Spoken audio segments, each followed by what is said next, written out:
Chers amis, le parti que nous voulons donc construire est un parti d'innovation qui ne va pas rester et emprunter les sentiers déjà battus.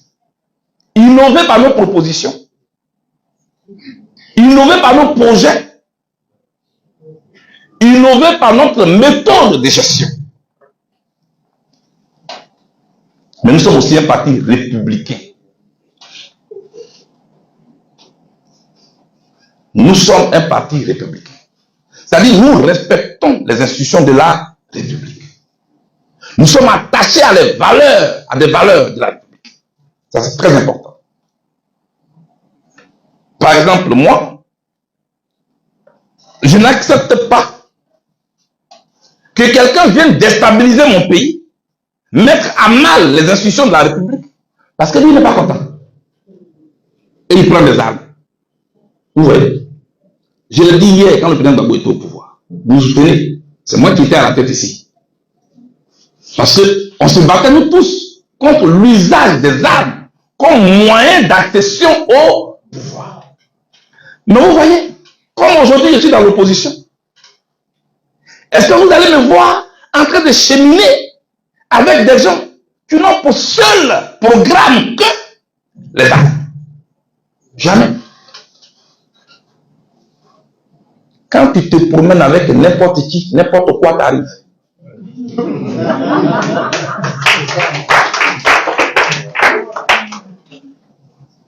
Écoutez ça très bien. Donc, nous sommes des républicains. Quand tu te promènes avec n'importe qui, n'importe quoi t'arrive. Quelle que soit ta position, vis selon tes principes et tes valeurs.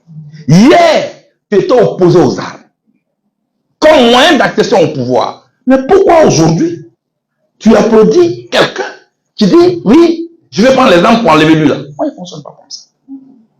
Oui, je veux que le régime change. Je veux changer la Côte d'Ivoire en profondeur. Transformer notre pays sur la base des valeurs, d'un projet contraire à celui que ceux qui sont au pouvoir là ont. Et donc, je vais solliciter les suffrages des Ivoiriens avec un projet que je soumets à leur approbation. S'ils sont d'accord, vous me votez dans les yeux. Moi, je ne peux pas aller me mettre avec quelqu'un qui dit, venez, on va enlever lui. Moi, il ne fonctionne pas comme ça. Voilà. Moi, il ne fonctionne pas comme ça. Enlever quelqu'un, ce n'est pas un programme. Hier, le RDR et le Front populaire ivoirien sont mis ensemble pour enlever le dire. Quand le dire est tombé, après ils ont pas faire les deux. C'est faux. On appelle ça le Front républicain. Les jeunes, prenez note. En 2010, le PDCI et le RDR, au sein du RHDP, se sont mis ensemble pour enlever le VP. Vous, quand nous amenez même à la haie. Pendant qu'on était à la haie, quand on revient, ils sont divisés. Souvenez-vous d'hier pour agir autrement aujourd'hui. Dit l'adage. Moi, je veux être un homme d'État. Je ne suis pas du régime actuel, mais je ne prendrai pas d'armes contre ce régime. Je vais battre ce régime dans les yeux.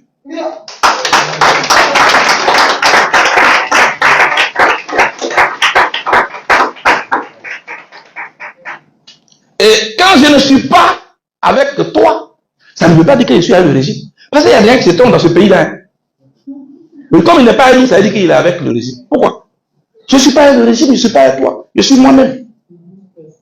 Tu n'es pas le baromètre de l'existence. Ça aussi, c'est important à savoir. On parle de jeunesse, on parle de continuité, on a parlé de rupture. On a aussi parlé d'argent, de discrimination. Il faut d'abord savoir que quand on parle de la gestion humaine en équipe, on parle de leadership. La base du leadership, c'est la volonté, c'est l'engagement.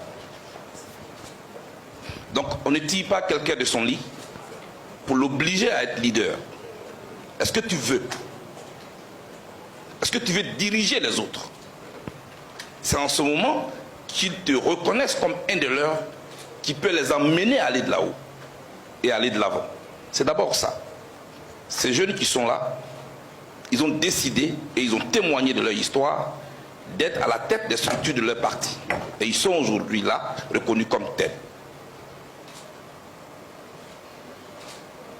Est-ce que les jeunes doivent céder, ou les vieux doivent céder la place aux jeunes? En politique, on ne cède pas de place. Moi, j'ai décidé un matin d'être moi-même, et aujourd'hui, je suis moi-même. Je ne suis plus le porte-étendard d'un leader, je suis le leader moi-même. C'est une décision que j'ai prise. Ça me coûte beaucoup de choses, mais je l'assume. Parce que j'ai décidé d'être ainsi. À un moment où j'ai été apprenti, maintenant je vais être chauffeur. Après 34 ans qu'on ait obtenu le multipartisme en Côte d'Ivoire, nous voici, aujourd'hui, en train de parler des conditions pour obtenir ne serait-ce qu'une élection transparente. Et ça pose des problèmes dans notre pays. Et notre pays est devenu un pays à risque électoral. C'est-à-dire tous les 5 ans, on a peur. Parce qu'on ne veut pas s'entendre sur le minimum qui devait nous unir. C'est à ça qu'il faut travailler. Nous qui sommes là, tant que nous sommes dans cette salle, de quoi voulons-nous hériter? De quelle société voulons-nous hériter? D'une société de griots? D'une société en crise? D'une société sous tension? Refusons cette société sous tension. Refusons une Côte d'Ivoire à risque électoral. Et attendons-nous sur le minimum. Et ça dépend de nous. Ça a été réussi ailleurs, on peut le réussir ici. Moi, j'encourage les jeunes à s'engager. Donner à notre pays des institutions fortes, crédibles, transparentes. Établir des mécanismes structurels et non conjoncturels. Quand c'est structurel, tout le monde s'y engouffre. On ne peut pas inventer le soleil. La commission électorale, on m'a dit que... Madame Yoli Bikone, qui représente les organisations de la société civile. Jusqu'à aujourd'hui, je ne comprends pas pourquoi on réunit des partis politiques en compétition et on leur demande d'organiser des élections qui vont les départager. J'ai réfléchi pendant des années, je ne comprends pas ça. Et pourtant, il y a des gens qui se battent. Ils viennent sur les plateaux, les partis politiques, ils refusent cela, et puis après, ils sont membres de la commission. Mais parce qu'ils y gagnent de l'argent.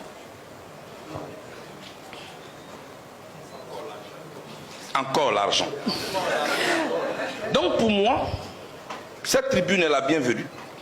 Je salue les participations de ces jeunes qui ont discuté sans s'égratigner, mais qui ont discuté de sujets d'intérêt national. C'est ça l'objectif de la 2024 va accoucher de 2025. Comment on va en 2025? Asseyons-nous et discutons. Voilà le message que moi je vais lancer avant de partir. Une élection, on y va pour gagner, certes. Mais quand on perd, ce n'est pas la catastrophe. Il faut savoir perdre. Pour se préparer de nouveau et revenir des plus belles. C'est ça aussi une élection. Voilà ce que je voulais vous dire. Merci beaucoup. Ne bouffons pas notre pays. Faisons en sorte qu'on puisse laisser une place aux générations futures. En ce qui me concerne, je dis encore à cette tribune, 2025 ne se passera pas sans moi. Merci beaucoup, Monsieur le Président. Merci beaucoup pour votre message. On vient tous d'écouter ici les vidéos de Charles Blé Goudé. De manière indirecte, Blé Goudé vient de refuser l'appel lancé par le président Laurent Gbagbo à Bonoa. Est-ce qu'on a encore des questions à vous poser par rapport à Charles Blé Goudé? Dans quel camp il joue? N'écoutez pas l'esbrouf, n'écoutez pas sa façon de parler, car c'est un bon orateur. N'écoutez pas ça. Charles Blé Goudé nous montre clairement la direction qu'il va suivre. Pourquoi je le dis? Je le dis parce que Charles Blé Goudé sait très bien pourquoi on l'appelle. On ne l'appelle pas pour aider à élire le président Laurent Gbagbo. Ça non. On l'appelle pour se mettre ensemble afin de faire partie M. Alassane Dramane Ouattara. Mais Charles Blé Goudé dit non. En réalité, ce que M. Cissé Ibrahim Bakongo nous avait dit, c'était que nous sommes avec M. Charles Blé Goudé de jour comme de nuit, au sens propre comme au sens figuré. Aujourd'hui, Blé Goudé nous prouve par A plus B qu'il est vraiment avec le RHDP au sens propre comme au sens figuré. Parce que si tous les partis politiques sont favorables à une démarche ensemble pour faire partie M. Alassane Ouattara, même la première dame Simone Yves Gbagbo, même M. Afingessa, on se pose la question, Charles Blé Goudé joue réellement à quoi? S'il n'est pas dans 2 tableaux, il est dans un seul. Et son seul tableau aujourd'hui, c'est certainement Alassane Ouattara.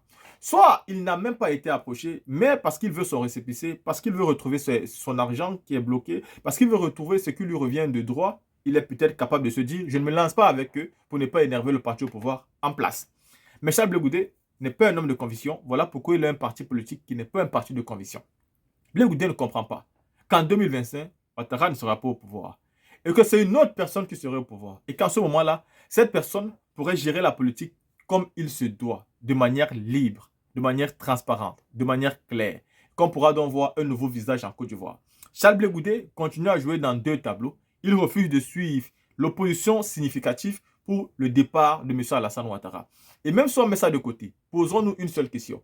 Charles Blé Goudé peut-il partir aux élections lui seul et gagner cette élection aujourd'hui, à l'heure où nous parlons? Non. Est-ce qu'il ignore qu'il est incapable de gagner une élection? Il ne l'ignore pas. Il le sait. Qu'est-ce qu'il fait donc? Ces vidéos qu'il sort et qu'il passe des messages à peine voilés. Qu'est-ce que vous pensez de ça? Qu'est-ce que vous pensez de ces messages où il sort des proverbes tous les jours? En fait, ces proverbes qui essaient de nous faire comprendre que l'appel du président Laurent Gbagbo ne me concerne pas. Pas du tout. Vous avez écouté son proverbe hier où il nous a parlé de lèvre et du mouton. Voilà, parce qu'il croit qu'à l'heure actuelle, dans la cour du président Laurent Gbagbo, l'herbe est en train de pousser, alors que le mouton est dehors, on a besoin de faire revenir le mouton. Et pourtant, il ne s'agit pas de la cour du président Laurent Gbagbo, il s'agit de la Côte d'Ivoire. Il ne s'agit pas du problème personnel de l'homme Gbagbo. L'homme Gbagbo a suffisamment de moyens pour vivre jusqu'à la fin de ses jours. Il vit bien, il a tout. Il a même un corps habillé à ses côtés pour le protéger. Il a des majordomes à la maison qui font tout pour lui. L'homme Gbagbo ne manque absolument de rien. Dans sa cour, il n'y a pas d'herbe, tout va bien. Donc aujourd'hui, il est clair que si l'homme Gbagbo appelle les gens, ce n'est pas pour lui. Et Blé Goudé le sait. Pourquoi Blé Goudé joue à ce jeu qu'il joue là? C'est parce qu'en réalité, Blé Goudé n'est pas un opposant. Si les gens ont encore les doutes, arrêtez d'avoir les doutes. Nous ne disons pas qu'il n'a pas le droit de faire ce qu'il fait, car il a le droit. Il est libre. C'est aussi ça la démocratie. Mais nous disons que le président Laurent Gbagbo vient de lui mettre dos au mur et il vient de confirmer les choses.